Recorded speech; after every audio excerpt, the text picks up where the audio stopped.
자, 여러분들 안녕하십니까? 반갑습니다. 오늘 하루 그리고 이번 한 주도 수고 많으셨습니다. 2022년 4월 15일 장마감 방송을 하도록 하겠습니다.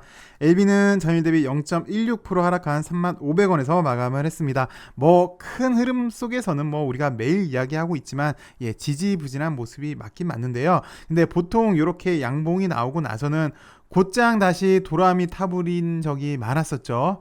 그랬는데 그럼에도 불구하고 아직 좀더 올라가려고 꾸역꾸역 하는 모습이 인상적입니다. 그 L생도 오늘 저점 대비 많이 올려놓아서 아래 꼬리가 좀 달려서 다시 불씨는 좀 살려놓은 듯 하고요. LG 같은 경우는 하방 경직 정도. 근데 LG는 오늘 베리스모가 ACR에서 발표를 했는데 주가에는 그렇게 영향을 주지는 않았네요. 이건 좀 아쉽고요. 엘테라 같은 경우는 그냥 하반 경직 정도로 보여지고 있습니다. 그런데 잘 알다시피 이번에 LB 관련주 중에서 노터스가 상당히 좀 좋은 모습을 보여주고 있어요.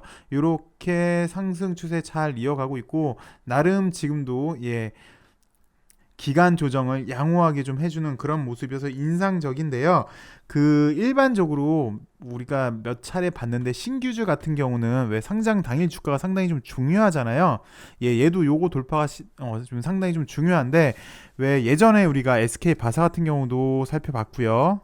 그러면서 이때 상장 당일 주가 돌파를 하면은 이렇게 좀 크게 올라가잖아요. 탄력적으로. 얘뿐만 아니라 사실 효성 첨단 소재도 우리가 봤었어요. 얘도 보시면 상장 때 주가가 얘 좀 땡겨서 볼게요. 요게 상장 때 주가잖아요. 요거를 요때 이렇게 돌파하니까 매우 급하게 좋은 흐름이 나왔는데 글쎄 노터스도 이번에 좀 그렇게 될지. 네, 일반적이긴 해요. 일반적으로 상장 때 주가를 돌파를 한다면 좀 탄력적으로 올라가는 경우가 있는데 노터스도 그렇게 될지 한번 봐야 될 것 같습니다. 신규주들의 특징이긴 하니까요. 100% 이렇게 가지는 않지만 그런 경우도 있으니까요. 그리고 노터스도 오늘 소식이 나왔습니다. 엘비와 시너지 효과를 내겠다. 그리고 벤처 M&A의 선두가 되겠다라고 밝혔는데 노터스는 최근 대마의 햄프 그리고 동물용 치료제 이슈가 있는데 아직 여전히 좀 살아있는 것 같아요. 여튼 중요한 라인은 요거를 확실히 좀 돌파를 할지 요게 좀 관건인 것 같습니다.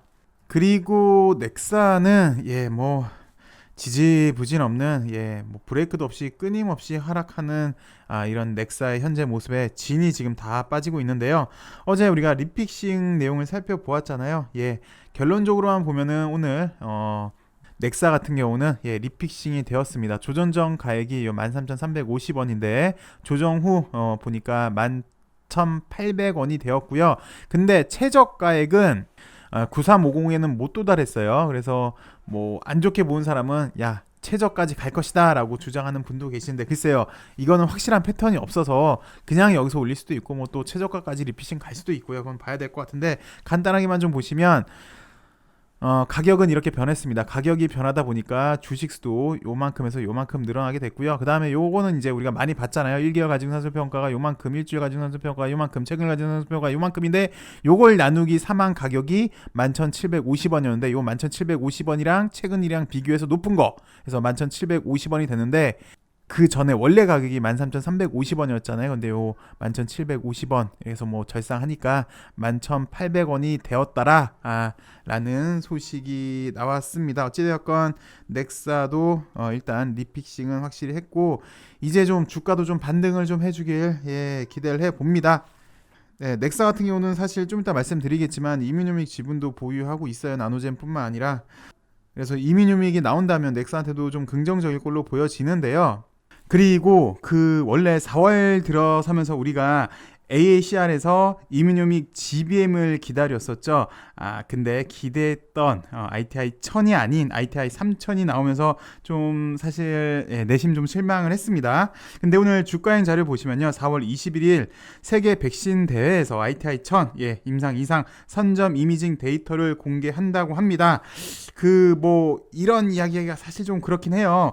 사실 작년 가을에 우리 LB가 좀 좋았었을 때 보시면 이 당시 때죠. 이 당시 때 쑥스러운 이야기긴 하지만 좌항암 우백신, LB가 좌항암 우백신을 장착하고 시장에 우뚝 서서 그 다음에 GBM을 장착을 한 다음에 Z 엔진, GBM을 장착해서 쭉쭉 날아가길 바랬었던 적도 사실 있었습니다.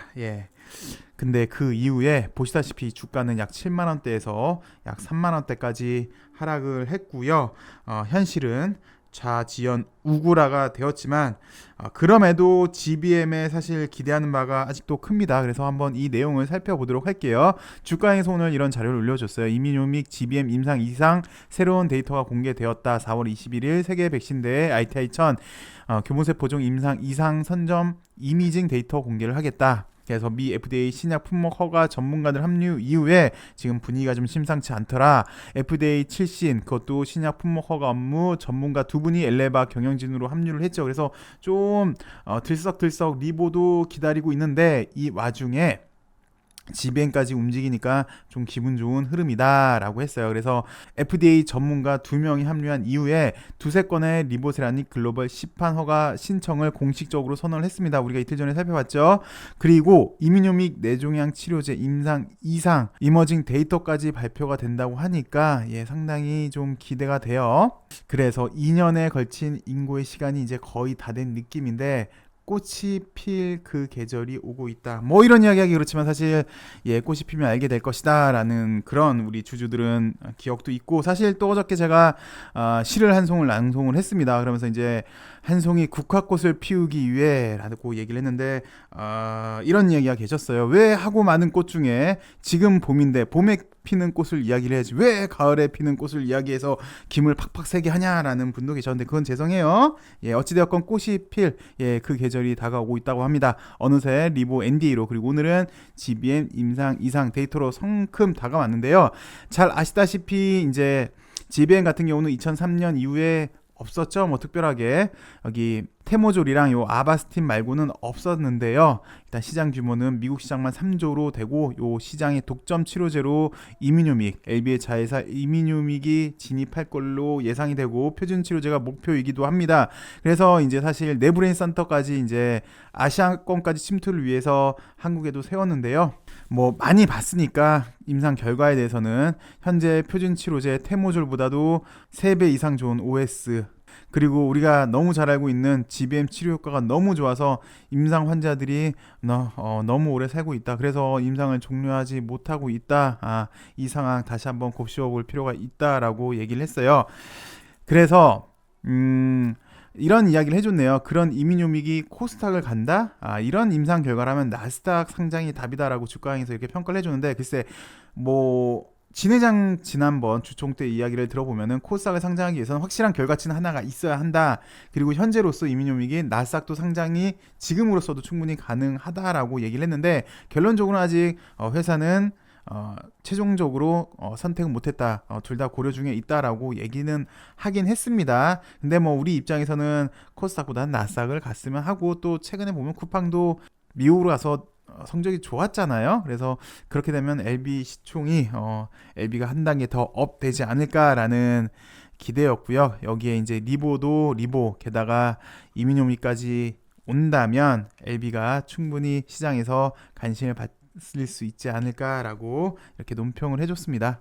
그리고 이것도 주가에서 이렇게 발표를 해줬는데, 이건 이제 베리스모 건인데 LB는 1, 2, 3, 4세대 항암제 모두 보유하고 있습니다만 안타깝게도 1, 2, 3세대 항암제 모두 좀 지연이 되고 있는 게 사실이 맞습니다. 핵심 자산 리보도 지체가 되고 있는데 이를 대비한 아필리아 이민요믹도 지체되고 있어서 주가도 우리가 좀 전에 살펴봤지만 그냥 저냥 이 수준인 걸로 보여진대요.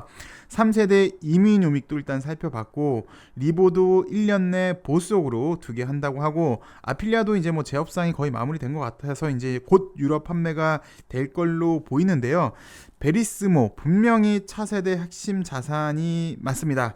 뭐 아직 상업화까지 이제 시간이 필요하다는 거, 그리고 1, 2, 3세대 항암제가 지체되면서 빛을 발휘하지 못하고 있는데, 여튼 확실한 건 미래의 성장 동력은 맞고요. 향후 기대가 됩니다. 근데 단점은 좀 전에 제가 언급은 해드렸고요. 마지막으로 최근 엘생 대표 이동이 있었죠. 진회장에서 한용의 대표로 바뀌었는데 그 배경에 원래 엘생의 주 목표 이제 신약 개발에 더 무게를 주려고 바꾸지 않았을까라고 우리가 생각을 했는데 이번에 엘생의 자회사 HLB 생명과학 L&D를 설립을 했습니다. 엘생 L&D 설립으로 신약 개발 플러스 한용의 사장의 역할론이 좀 부각이 된 것 같아요. 일단 지금 당장 엘생이 가장 큰 당면한 가장 큰 과제는 어제도 우리가 살펴본 재무 건전성. 예, 요게 일단 가장 큰데요. 그리고 엘생 같은 경우는 리보의 한국 판권, 그리고 일본, 유럽의 일부 판권, 그리고 파이로티니 플러스 동물용 항암제까지 이 모든 사업의 역할을 그러니까 좀 전에 말했던 요 파이프라인 그리고 재무 건전성까지 한용의 사장이 잘 이끌지 시장이 주목을 하는 것 같습니다. 먼저 잘 아시겠지만 한용의 사장 이력을 보시면 이런 이력을 갖고 있고요. 2020년부터 엘생 사장으로 일하고 있죠. 그래서 리보세라닙 시판과 관련한 사업을 이끌면서 동시에 신규 후보 물질까지 개발을 주도하는 것으로 현재 알려졌습니다. 이번에 진 회장을 대신해서 엘생 대표에 올랐고요. 그래서 이제 공동 대표 체제이고요. 내용은 엘생이 신약 후보 물질 개발하기 위해서 기업을 설립을 했는데 그게 이제 HLB 생명과학 R&D입니다. 엘생이 10억을 출자해서 100% 자회사를 만들었고요. 한용의 사장이 여기 대표를 겸직을 합니다. 그래서 신약 개발 전문가인 한용의 사장이 차세대 신약 발굴에 성과를 낼 수 있을지 주목이 되는 거고요. 여기 HLB 생명과학 R&D를 보시면 한용의 사장 그리고 진 회장도 사내 이사로 이름을 올렸고 HLB 생명과학 R&D 같은 경우는 신규 후보 물질을 개발하는데 좀 더 집중하겠다라는 게 그룹 측의 설명이고요. 전문적인 연구 개발 회사로 특화할 거라고 얘기를 했습니다. 그래서 요 HLB 생명과학 R&D는 LB그룹의 신약 개발 전략에서 한용의 사장의 역할론 그런 것 같습니다. 이렇게 기사를 보니까. 그래서 현재 엘생 같은 경우는 리보, 파이로티닙을 상용화를 추진하고 있죠. 그리고 최근에는 동물용 항암제까지 임상 승인을 받았고요. 또 의료용 대마를 이용한 의약품 연구 개발까지 뛰어들어서 가장 큰 지금 엘생이 당면한 가장 큰 문제는 재무 건전성이잖아요. 요걸로 빨리 좀 수익을 창출을 해야 될 것 같아요. 그리고 플러스 이제 BW를 발행을 해서 단기적인 문제점을 좀 보완을 해야 할 것 같고요. 그래서 신규 후보 물질 발굴까지 전문으로 하는 회사 요걸 이제 한용의 사장이 맡게 되어서 어깨가 무거워졌다. 그래서 앞으로 향후 어떻게 될지 주목이 된다라는 내용이었습니다. 이번 한 주 여러분들 수고 많으셨고요. 어느 정도 나름 이제 바닥은 좀 형성을 한 것 같아요. 이 당시 때도 보시면 좀 바닥은 잘 형성을 했잖아요. 그리고 기술적으로만 놓고 보면 이제 빵 한번 대량 거래가 나오면서 터져줘야 되는데 이제 좀 조심스럽게 이제 이번 한 주는 좀 그렇고요. 그리고 이제 다가오는 다음 주 4월 21일을 보면은 이제 다음 주 후반부부터 이제 세계 백신 대회니까 우리나라 시간으로 이때가 되겠죠. 그때 좀 더 좋은 소식이 있지 않을까 좀 기대가 됩니다. 좀 그러길 바라면서요. 저는 오늘 여기까지 하도록 하겠습니다. 시청해주셔서 감사하고요. 행복한 주말 되시길 바라겠습니다. 감사합니다.